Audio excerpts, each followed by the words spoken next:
Good morning. Good morning. Welcome to Unity Orlando. Our opening statement this morning is, in our unity of purpose, we are guided by divine wisdom and prospered by divine love. Let's all affirm that together. In our unity of purpose, we are guided by divine wisdom and prospered by divine love. All right, let's all close our eyes and take a nice deep breath in. And let's affirm that together in the silence.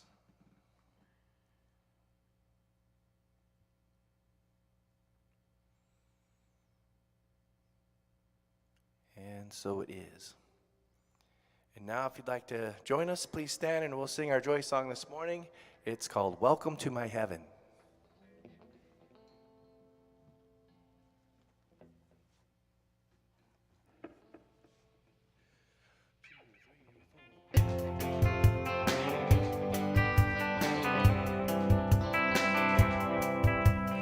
Welcome to my heaven. Welcome to my home, where we can feel love and safety there. Welcome to my heaven. Now way to my spirit, journey to my soul, a place I feel love and care for there. Welcome to my heaven. Now is the infinite moments. Now is forever in thee. Alpha and Omega, beginning without end. Peace, love, and courage we send. Welcome to my heaven. Welcome to my home, where we can feel soothed and nurtured there. Welcome to my home. Welcome to my heaven. Welcome to my heaven.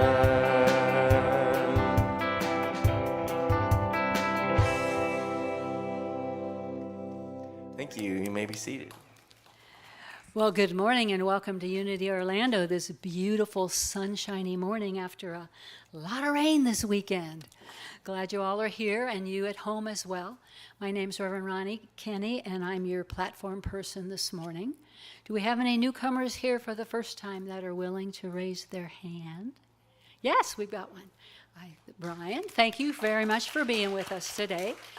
And you guys already got taken care of, so we're glad that you're here and hope you enjoy it. And you at home, if you're new, welcome as well.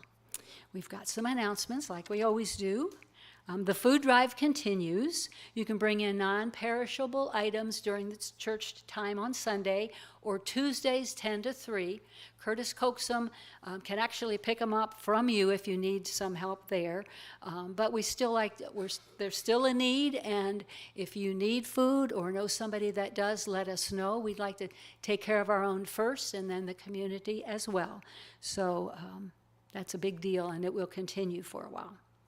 Midweek prayer and meditation with Susan Francis and myself continue on the first and third Wednesdays at 4:30 on Facebook.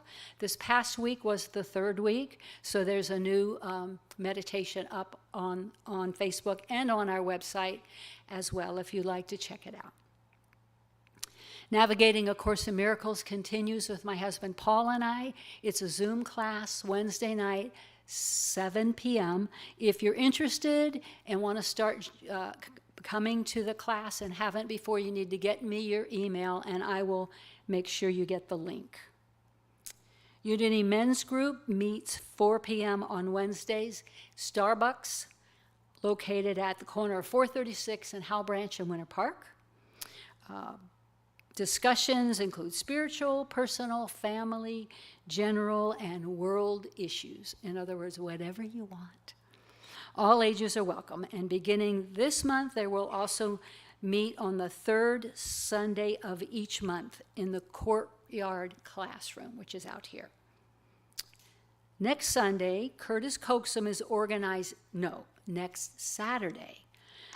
Curtis Coaxum is organizing a mulching party to move the mulch that's outside the playground into the playground and spread it around. Bonus points if you bring a shovel. Triple bonus points if you bring a wheelbarrow. And so call or text Curtis if you have any questions. His number's on the website, but more hands make it much easier and faster, so that would be great if you could help. Today we are celebrating Unity Orlando's 46th anniversary with a potluck lunch following the 11 o'clock service. So bring a dish to share, and those of you that are here, come back and join the celebration. Now, Brian has started a new Facebook adventure. Would you like to tell us a little bit more about it?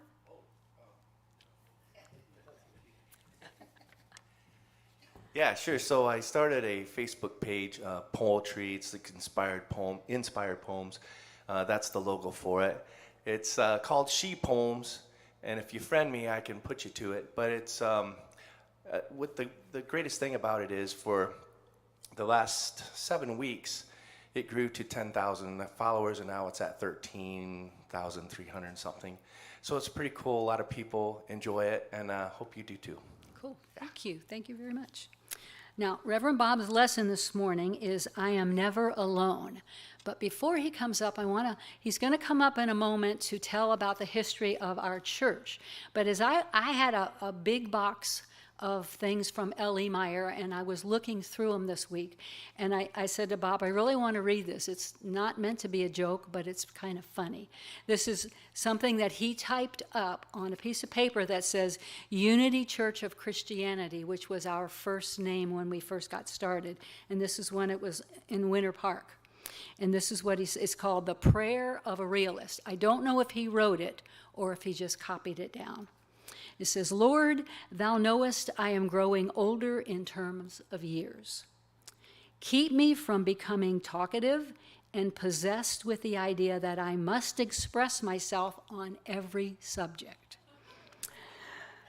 Release me from the craving to straighten out everyone's affairs. Keep me from the recital of endless detail and give me wings to get to the point. Seal my lips when I am inclined to tell of my aches and pains. They seem to be increasing with the years, and my love to speak of them grows sweeter as time goes by. Teach me the glorious lesson that occasionally I may be wrong. I know, right? Make me thoughtful and not nosy, helpful but not bossy. And with my vast store of wisdom and experience, it does seem a pity not to use it all. But thou knowest, Lord, that I want a few friends left at the end. Amen. I thought that was rather cute. So now I would like to invite up our senior minister, Reverend Bob Marshall, to tell us about the history.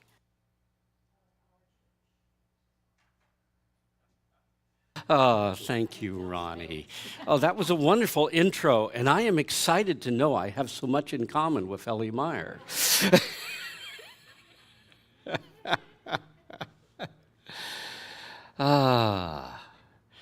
good to see you all out here. Good to see all of you at home, or at least, I guess you see me. In either case, it's good to have you with us. Happy 46th anniversary celebration of Unity Orlando. 46th celebration of Unity Orlando. Unity Orlando was founded May 17th, 1976. 1976. That sounds like just a few years ago to me.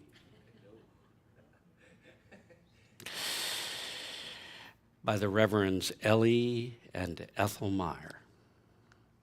Now, when I came here, I could not believe who was sitting in the pews. Well, it was oriented a different way, but always they sat in that same pew off to the right. I wondered whether everyone knew who they had in this congregation. Because I was ordained when I was 23 years old. I am the last of the old guard, and I knew all the old greats. And Ellie and Ethel were among the best of them. Our founders, those who founded this church, they were a pair of among maybe 5, maybe a handful of most important people in the entire evolution of the Unity movement. Ellie ran the Mother Church of Unity for years and years. And I'll get to that in a minute. But the important thing is that when he and Ethel, both of whom were ministers, retired, they came down to Orlando. And in the end, they founded this church as the child of their older years. So consequently, we take great pride in realizing that our roots as a church go deep into the very founding of the Unity movement. Unity was founded in 1889.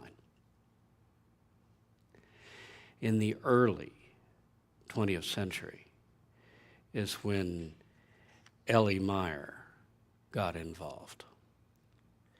Now, Ellie Meyer was born in 1902.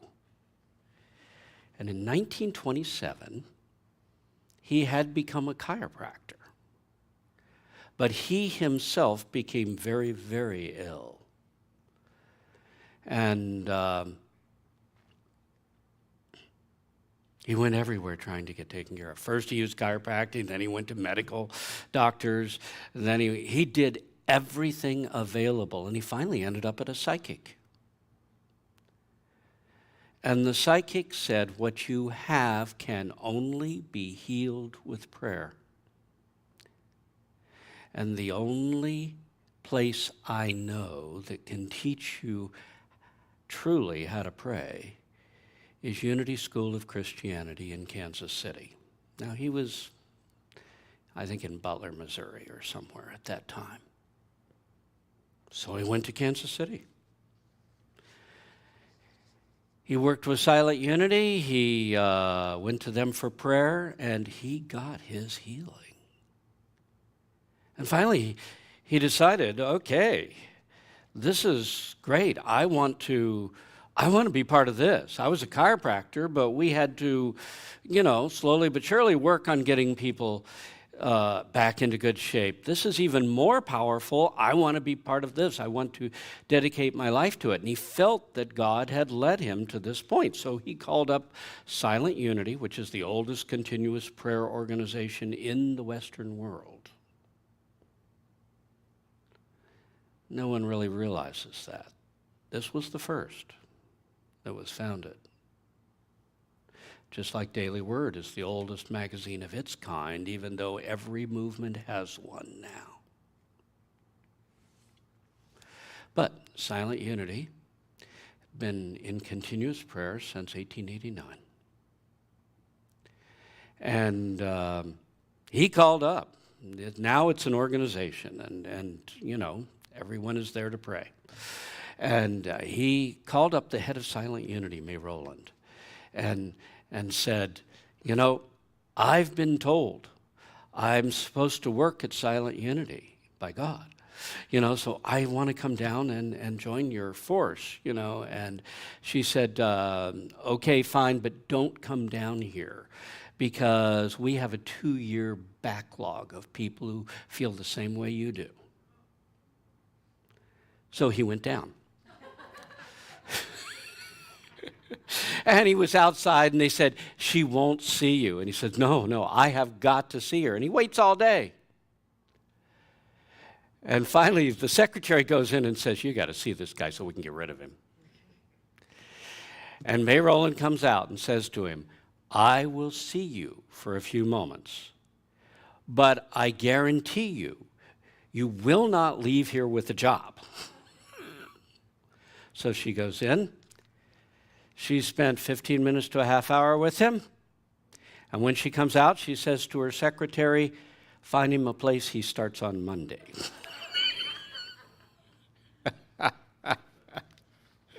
I thought that was pretty good. L.E. Meyer, L.E. He worked very closely with Charles and Myrtle Fillmore, the actual founders. He was like Charles's understudy.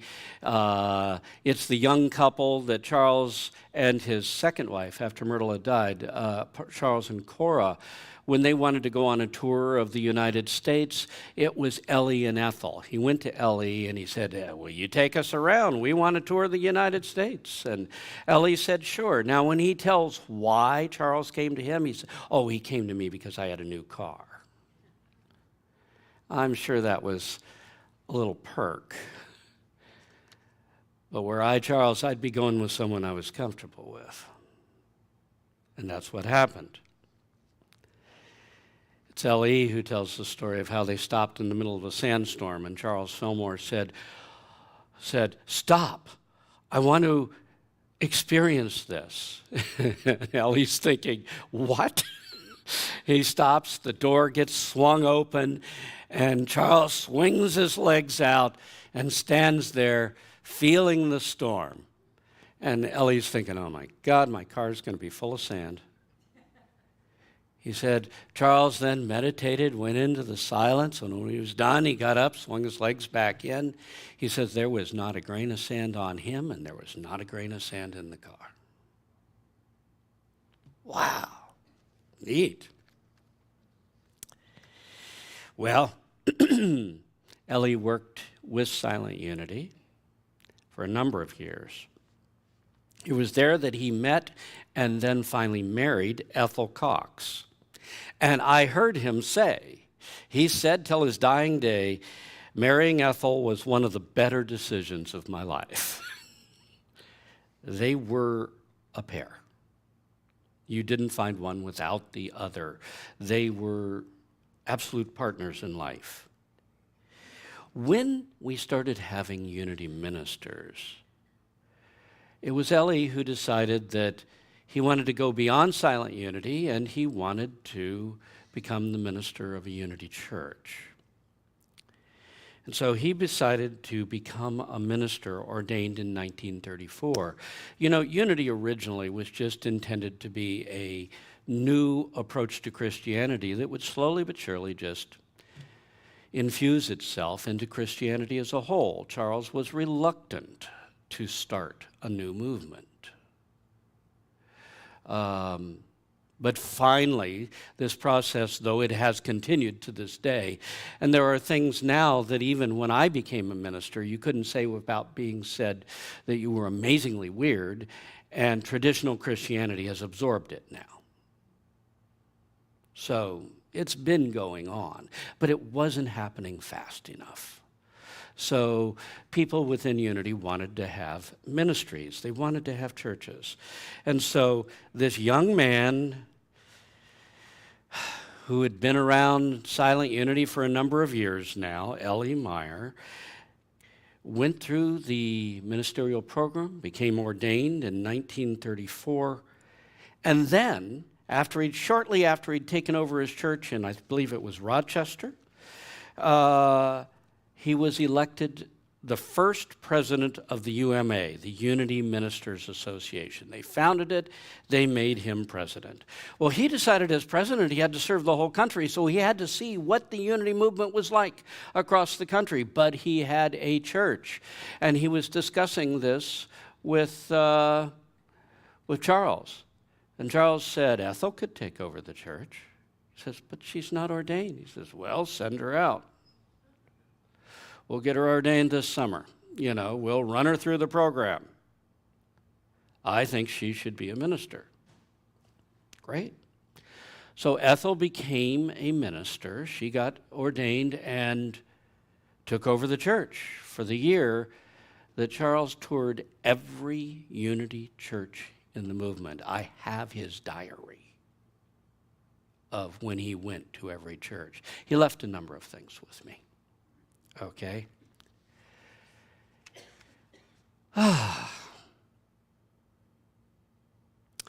When Papa Charlie, that's who Charles Fillmore was referred to, Papa Charlie, stepped down as the senior minister of Unity Temple, which was the mother church within the Unity movement, he asked L.E. to become the minister of Unity Temple.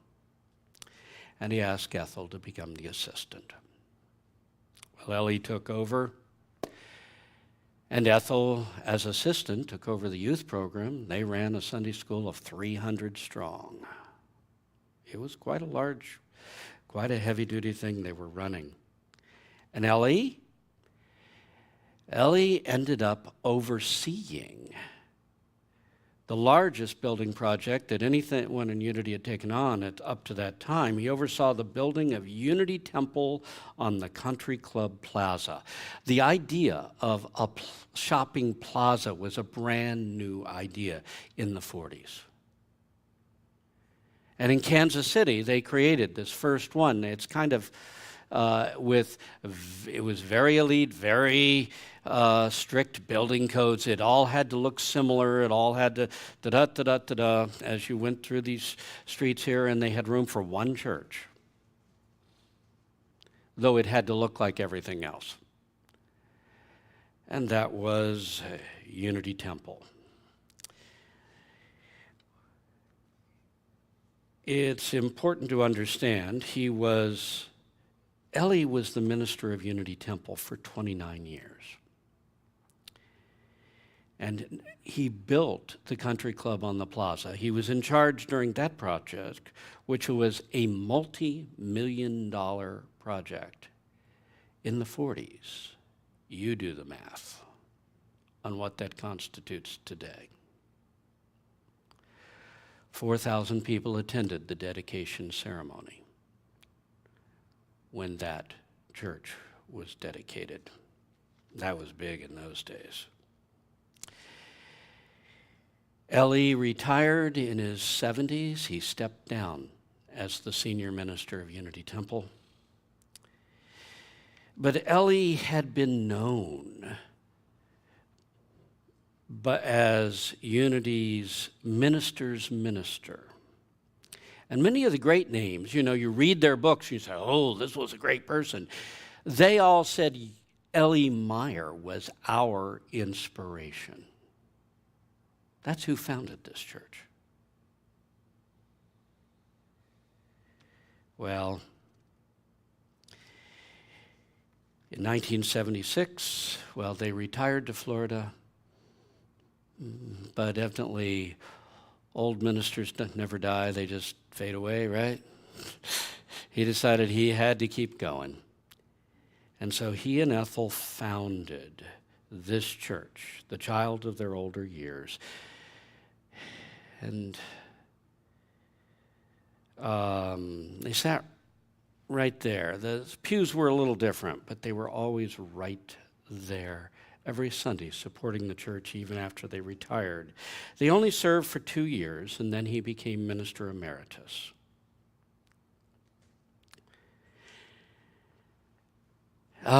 Ellie and Ethel were very special.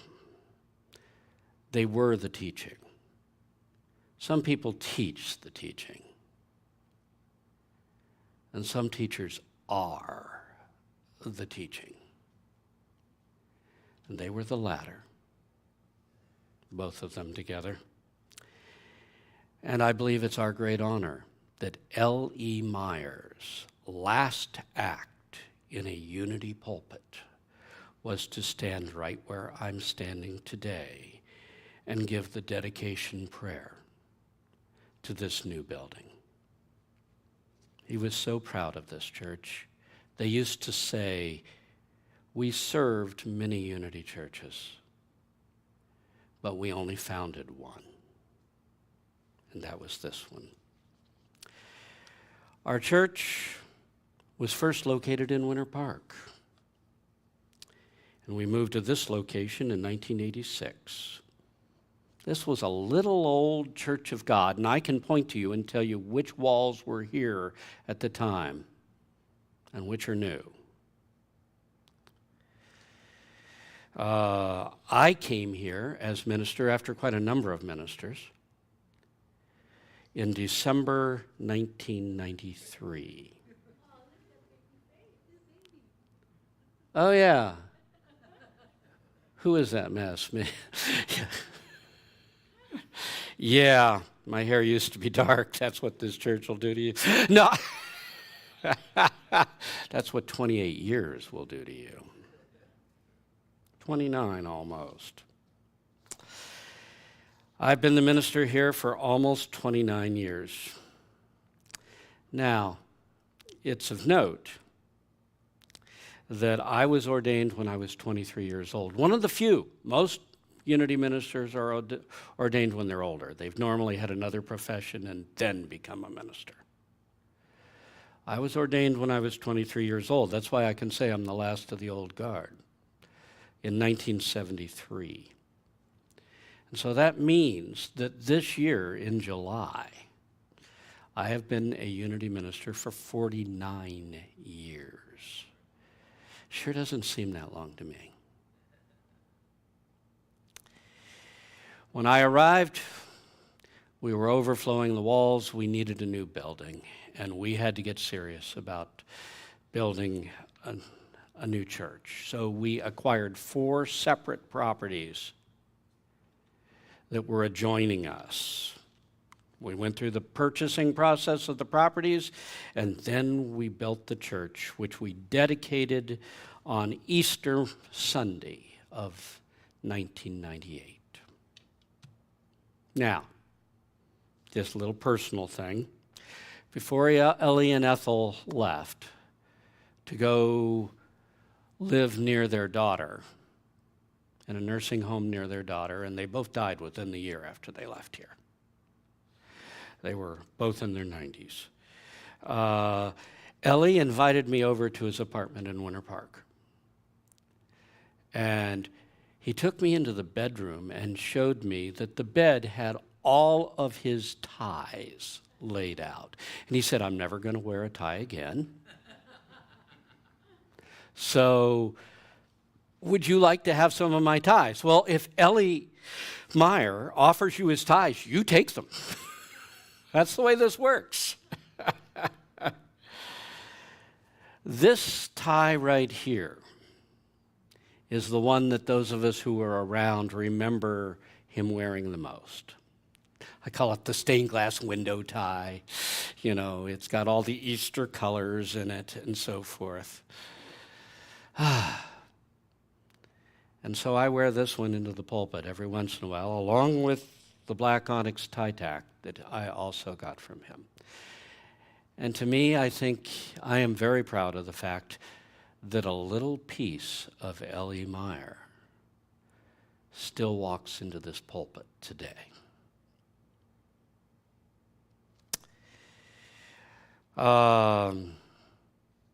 In 2019, another big change for the church, we ordained the Reverend Ronnie Kenny, who you saw just a few moments ago. She became our assistant minister. And in this capacity, she has added tremendously to our church fellowship. This church has always been a gathering of spiritual leaders. I came and I remember one of the teachers turning to me and say, well, You seem to be pretty sure of yourself, and you're going to have to be to handle this crowd. It's always been a strong congregation, and that's something I take great pride in. I used to say, you can tell the strength of a church not by how it functions under your leadership, but how it does when you go on vacation. That shows how strong the church really is, because you are the church, not me. Not even Ellie and Ethel, though they bequeathed us a wonderful heritage. It's you. We see Unity Orlando as a touchstone where people come to open to new miracles in their lives. Some get their miracle and leave. And others stay so that we'll still be here and available when new people want to come and find their miracle.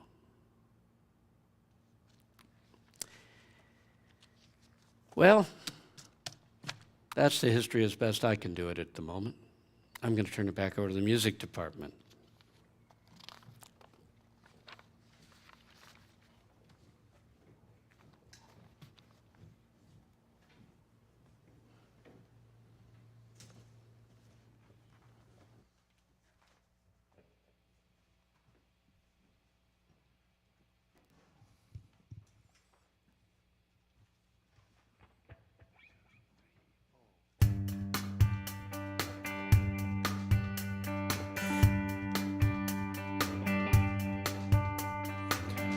One door closes as another one opens. I wait for you to deliver your love that flows like a river. Current strong as my love grows long, let it carry us through the dawn. Your love for me carries on and on and on. Water falls over concrete walls as a lover crawls to another. Make another call to your lover. One door closes as another one opens. I'm standing here to deliver my love that flows like a river. I am strong, but my love grows long for a love like you to appear. And now love has lifted my fear. Time, it speaks to me. It tells me how long is forever. From a winter freeze to a summer breeze, let our seasons all melt together. And our love so flows forever.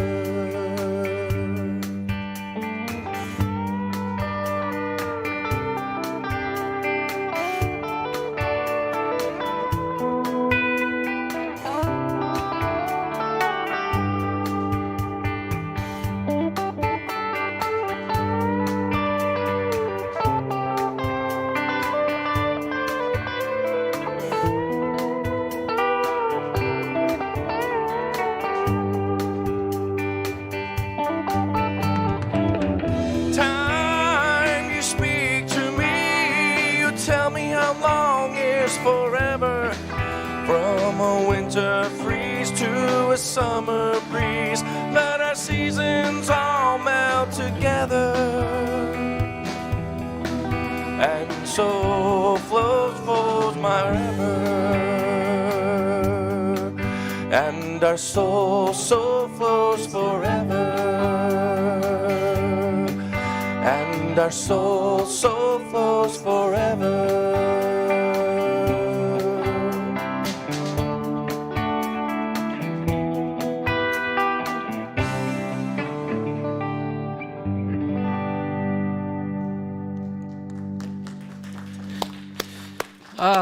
Thank you, Brian.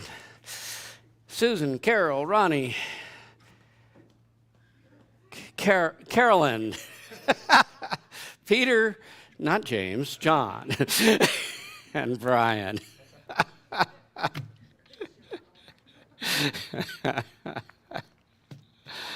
Oh, that was wonderful. Was that new? No. I'm old. My memory seems to be slipping. It was wonderful, though. We don't remember it either. Okay, well, good. I'm glad I'm not alone in this, because the title today is I Am Never Alone. I am never alone. John 16:32. Jesus said, "The hour is coming when you will leave me alone. And yet I am never alone, because the Father is with me."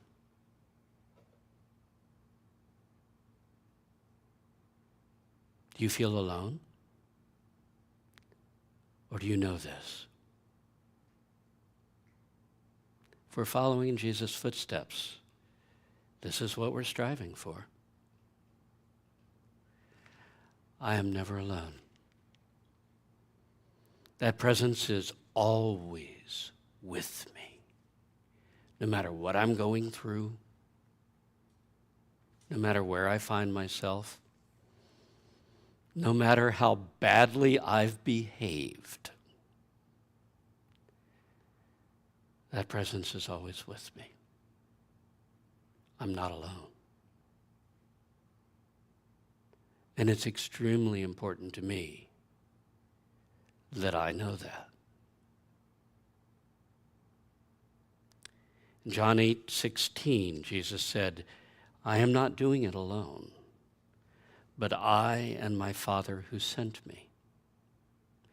Jesus knew that God was a partner in everything he did, everything he said. I am working with that Spirit within in everything I do.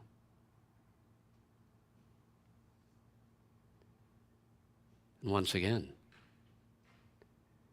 our job is to strive for that kind of a partnership in our lives.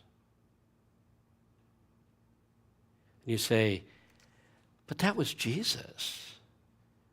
And I say, well, let's do John 20:17, when Jesus said, "I am ascending to my Father and your Father, my God and your God." You're meant to have exactly the same relationship with God that Jesus had, and Jesus demonstrated. He came here to awaken sleeping children of God, to awaken us so that we could understand the real relationship we have with the universe, with God, with that loving Spirit that unites all of life.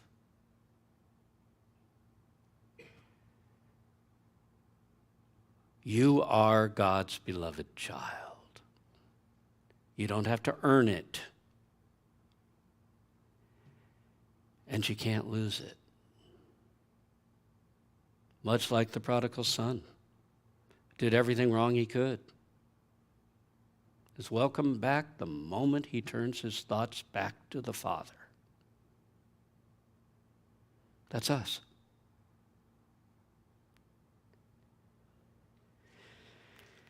I have had the privilege, and I do consider it an extreme privilege, of spending a great deal of time in this life alone. Now, I know a lot of people say, I was alone. I was not married for a long time. I was this, I was that. No, when I say alone, I mean no one within 20 miles.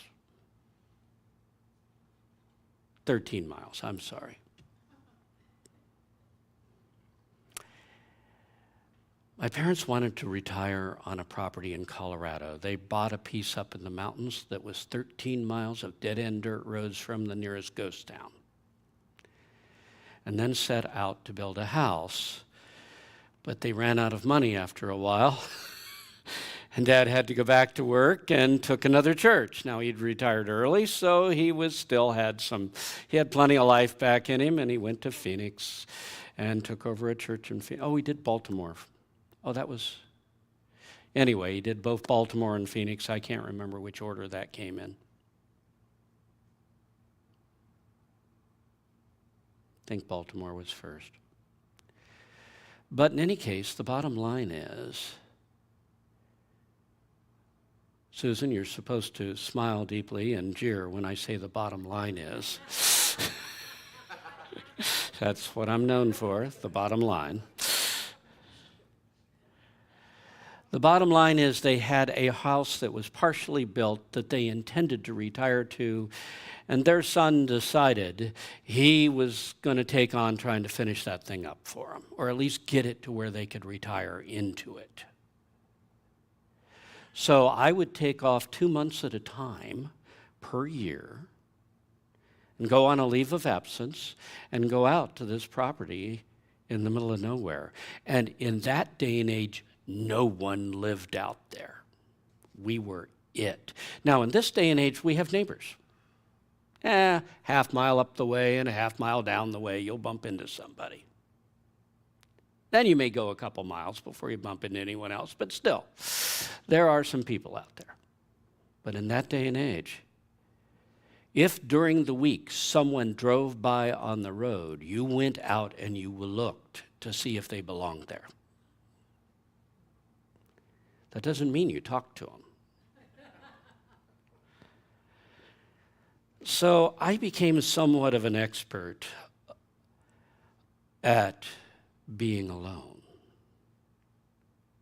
And I found it amazingly strengthening.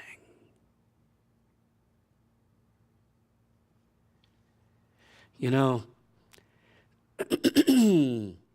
once you get past the first few days when it feels terribly uncomfortable, because you've been around people forever. Now you're out in the middle of nowhere. There was not even another face to look at. Okay? And once you get past the first few days, in which you have this tremendous sense of discomfort,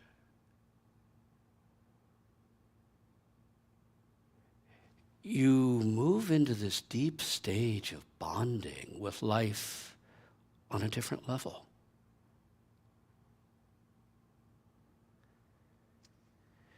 It's just God and me out here. That's it.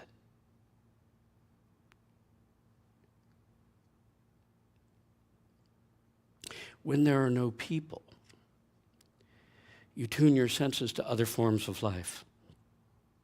And you become very aware of that spirit that's moving through everything. That's your friend. It's just God and me. There was a time in my life when I suddenly realized it's just God and me. That was when I was back in civilization. But I realized nobody understood me. You know, I think you all have to go through a period at some point where you realize it's just God and me, that's it. Nobody else understands me. I was like, nobody understands me except my real good friend Dave. He's the only one. And then one day I realized Dave was just being nice. He didn't understand me either. Not really. And I went, oh my God, there's no one out there. It's just God and me. And suddenly I went, wait a second. It's God and me, and that's okay. And that realization will give you tremendous strength. So on the property out there with no people around,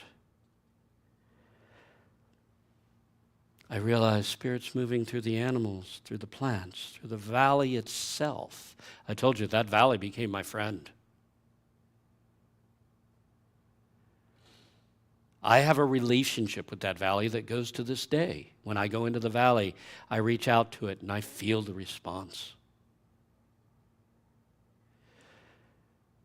You feel God in the weather, in the mountains, in the stars. God all around you, and more importantly, maybe, God within you. Now, over the years, I've spoken to people about this being alone and how strengthening it is, and many have said, okay, we're going to go on retreat. And I've explained, well, there's a trick to this, going on retreat, where you go and you find a place where you can be alone.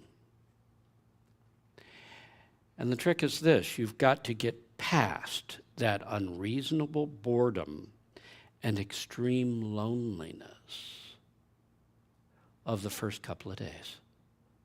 First day and a half, 2 days. Depends on how long you're willing to hang on to these feelings. Once you get past that, then retreat begins.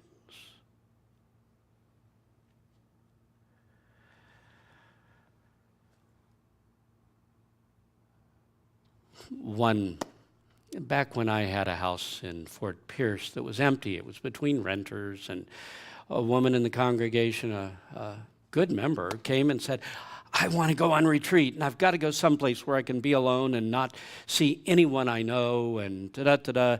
And she said, could I use your house? And I said, well, there's no furniture in it. You'll have to take over a sleeping pad and a few things like that, but sure, go for it.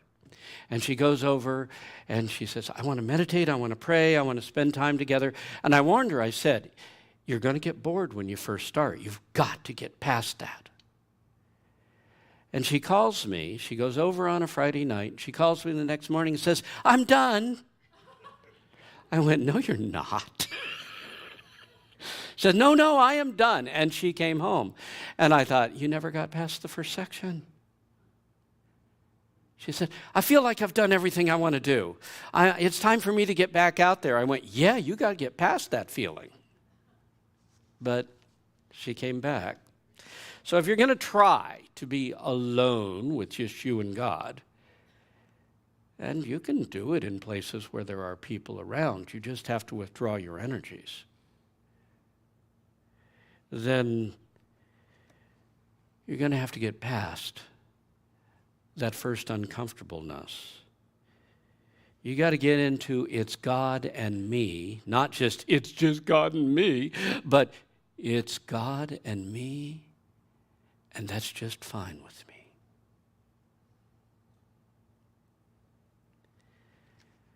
Through this process, God becomes your closest companion. And that, though civilization has a tendency to try to take your sense of strength away from you when you come back, that sense of God with me has traveled with me the rest of my life, and it is exceedingly important to me. I am not alone. I'm pretty sure not many people out there really understand who I am. I feel like a being out of time. Not sure I belong here right now. But I am here. It's my assignment. And I am not alone.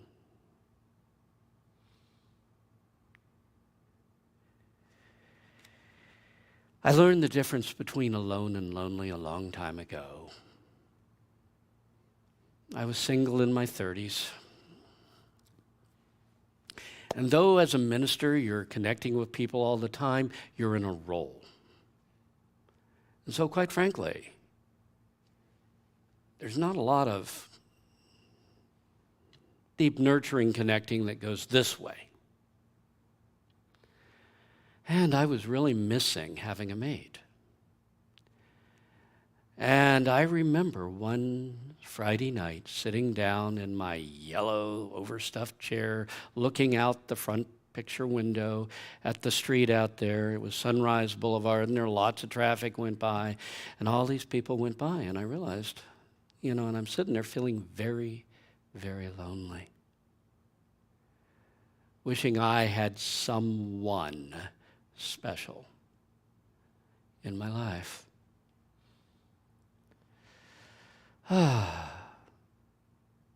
Finally went to bed.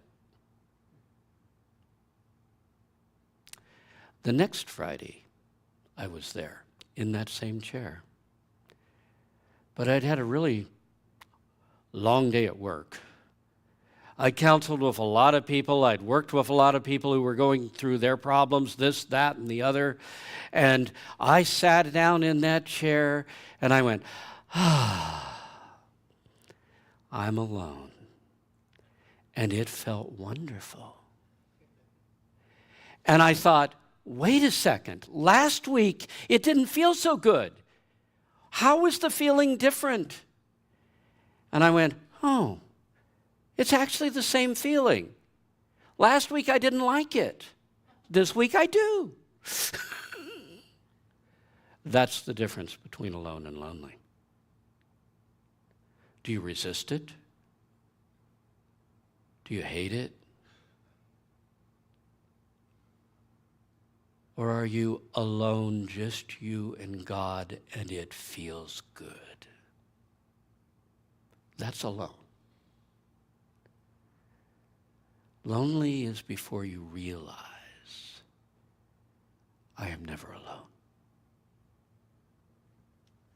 As disciples of Jesus Christ, we need to experience God as our constant companion, God as our partner in everything that we do.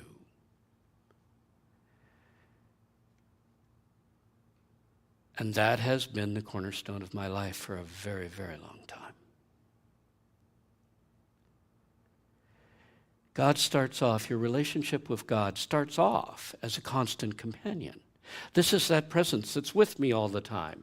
I'm not alone because there's a companion with me. And then it evolves into partner.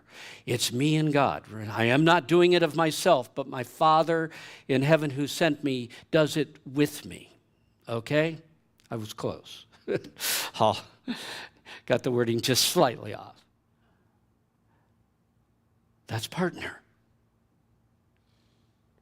I don't care what I'm going through. God is my partner. And then it evolves to Father. God is my Father, my guide, my source, my provider, that which is taking care of me, that which loves me and provides for me. And if you go further, you realize God is beloved. God is the source of everything you love in life, including that very special person. God is the source from which that flows. And that very special person, or that sunrise, or that new job, it's all your gift. They are gifts from the beloved of your soul, the Spirit that loves you intensely. So, let's talk about how to develop a close relationship with God. You might start by affirming, I am never alone, for God is always with me. Say it with me. I am never alone, for God is always with me. You got to stop and try to feel it. Words don't do it. You got to feel the energy behind them. We say affirmations not because we are trying to, quote, program our subconscious mind. That's not what we're doing. That will happen. But that's not the purpose. The purpose of an affirmation is to draw an energy out of you from in your soul. I am never alone. There is a feeling to that. Your soul knows it. And you want to draw it out for the rest of you. I am never alone, for God is always with me. Together. I am never alone, for God is always with me. You're going to do this until you really feel it to the depth of your being. The second suggestion is keep a running conversation with God. Make God a partner, a part of your life, you know? I mean, if you have a companion that's right there with you, talk to that companion. Your ears may not be good enough to hear a lot in return, though eventually you'll begin to get response. But you can do the talking. Hey, God, you're still with me, right? I'm going through this. What do you think about this? I've got to do this, God. Boy, I sure hope you're with me on this. I need help, etc. Okay, I'm driving, God. We're driving together. We're doing a good job here. Just make God a part of everything you do. Everything. The third point is to notice how God takes care of you, because God does. Have you ever had something bad happen in your life? Of course you have. We all have. That's what learning in the earth is all about. Mastering the difficult stuff.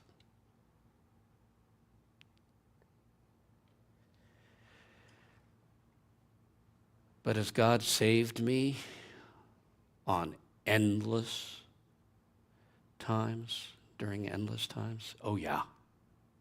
Almost daily, things happen where I skirted right up to the edge. And I know it.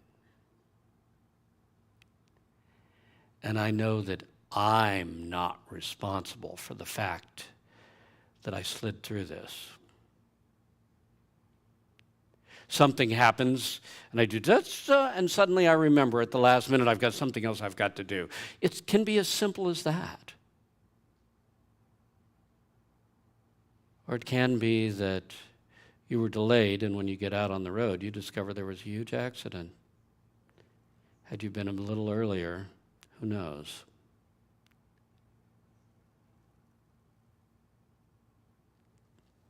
So take a look.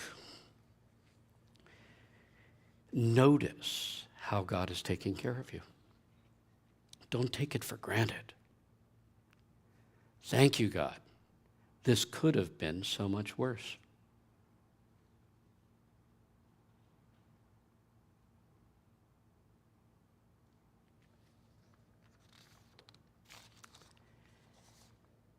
Number 4, meditate on God's presence. I kind of described that with retreat. But you can retreat for a little bit every single day wherever you are. You can take a few moments to get quiet, go within, and try to find God's presence within you. First, you start, maybe you affirm, I live and move and have my being in a sea of God life. One of my favorites. Because all of a sudden I realize God permeates everything around me. God permeates this entire world. And remembering that is amazingly helpful. I live, I move, I have my being in a sea of God life, and you try to reach out and feel it. And then you take it a step further and you listen for the presence not all around you, but inside of you. And you listen for that presence. You go into the real quiet place. You're here in the center where nobody else knows what's going on inside of you, and you're not alone. You listen for the presence that hears your every thought in this private place and shares with you your every feeling. There's no deceiving God. God is there with you, experiencing it all with you.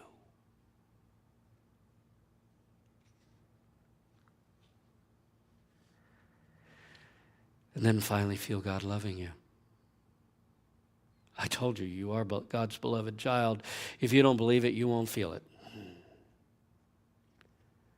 But the moment you're willing to accept that, you open up.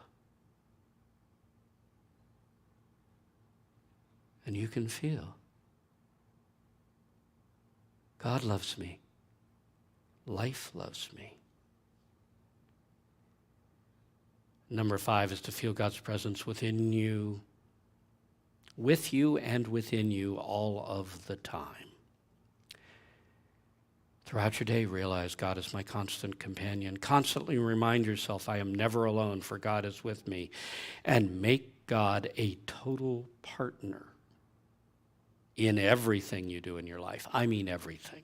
The little stuff and the big stuff. If you live in the presence of God, the doors open when you need something. You are unconsciously led in right paths. You don't panic because you know God is working with you, even when things go wrong.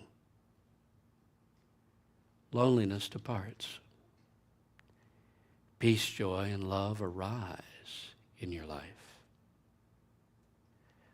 All of it because you live in the presence of God.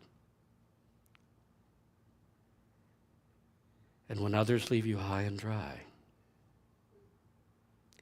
you never need fear being left alone, because you know from the very depths of your soul, I am never alone. For God, the Father, who loves me, is with me. Let's close our eyes. Try to feel this. We start with, I live and move and have my being within a sea of God life. Shall we affirm that together? I live and move and have my being within a sea of God life. Reach out and feel that. You're immersed in a sea of God life. You're immersed in a sea of God love, God presence.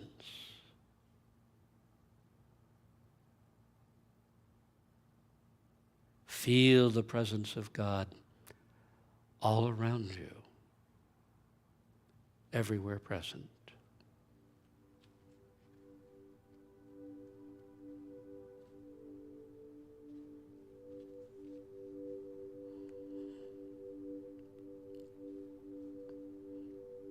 Now go within, into that private place where you have always believed you are alone.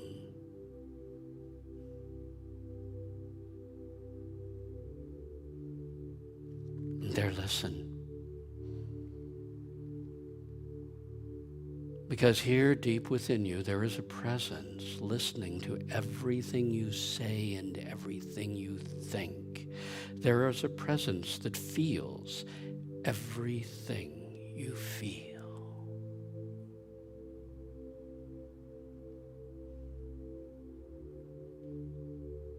Here, even in the deepest, most isolated part of your being, you are not alone. The presence of God is with you.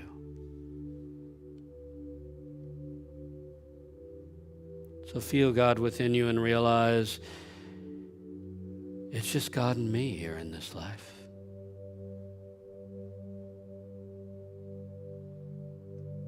And I don't need anyone else around me to do anything to validate me.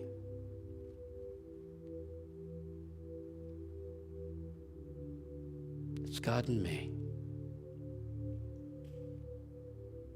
And in the end, that's all I need. My dearest companion, my partner in life, the Father that provides for me and prepares the way before me.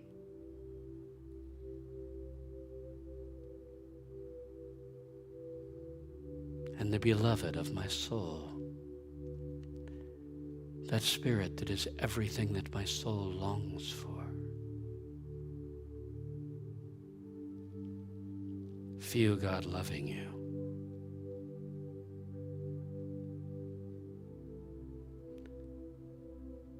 The Father, the beloved,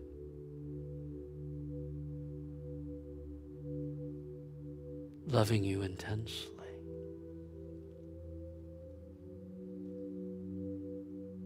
Now from this inner space, look out at your life and realize how God is always taking care of you, even when you have to go through the rougher stuff.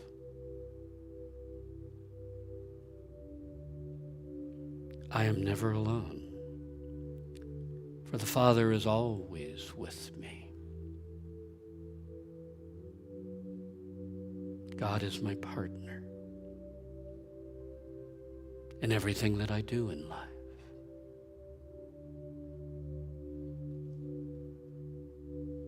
I am not alone.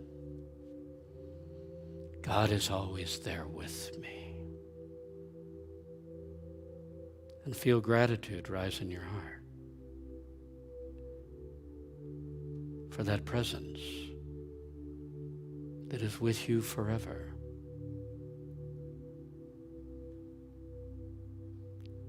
For we shall dwell in the house of the Lord forever.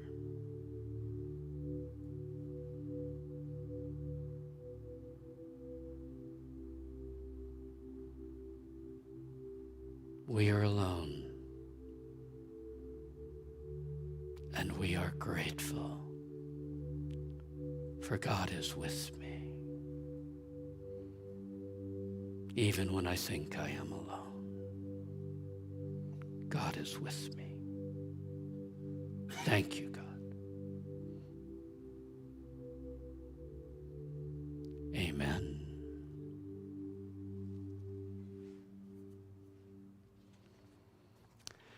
If the usher will come forward, we'll prepare for our offering. If you're with us online, the way you give your offering is you go to the home page at the end of service. Hit the Donate Now button, and you can use either a credit card or PayPal. You can pull off our address and mail us a check. Or if you'd rather, you can call the office to arrange for regular offerings if that's easier for you to be taken out. In either case, whether you were at home or whether you are here holding your offering in your hands right now, let's affirm together. Divine love through me blesses and multiplies all the good I am and have, all the good I give and receive. Thank you, God. Amen. Thank you, Reverend Bob. Definitely am familiar with not being understood. I get that. And I have a lot of time by myself, and I write songs to answer that question of why. So it's great. I just checked my Facebook Sheep Poems page, and I'm just under 14,000. So I guess it worked. Great. That's almost 800 more.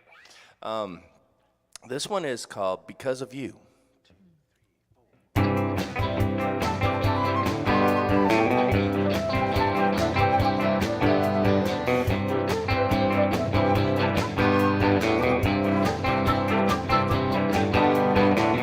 When I sit and think about peacefulness, I feel Spirit put my mind at rest. Then all at once I call God's name, and I'm filled with peacefulness again.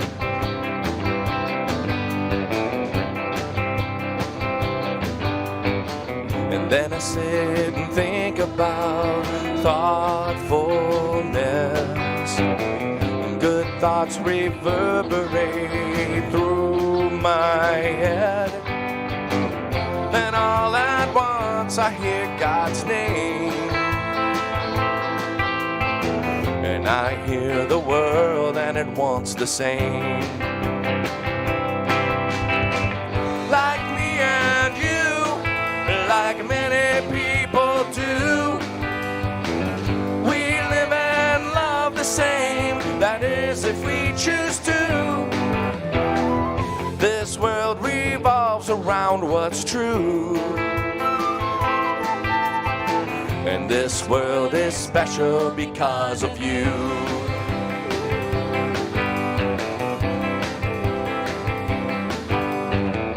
Then I sit and think about folks I've met. A few come to mind, but some stand out from the rest. Then all at once God calls to me. Everyone is special, look around and see. Like me and you, like many people do, we live and love the same, that is if we choose to. This world revolves around what's true. And this world is special because of you. All right,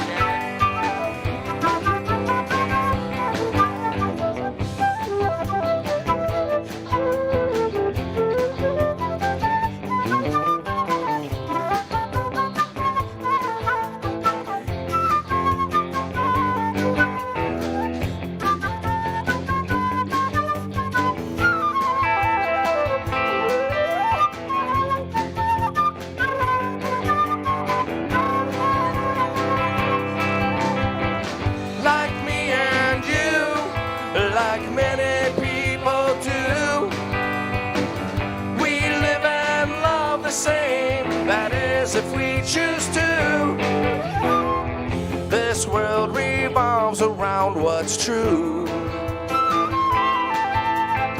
And this world is special because of you. This world depends upon things you do. And this world is special because of you. Because of you. Because of you. Because of you. Because of you.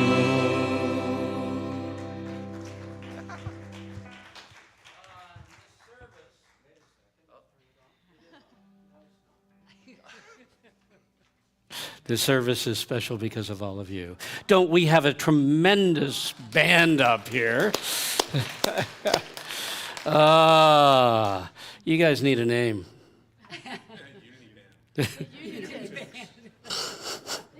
Yeah, you can do better, I think.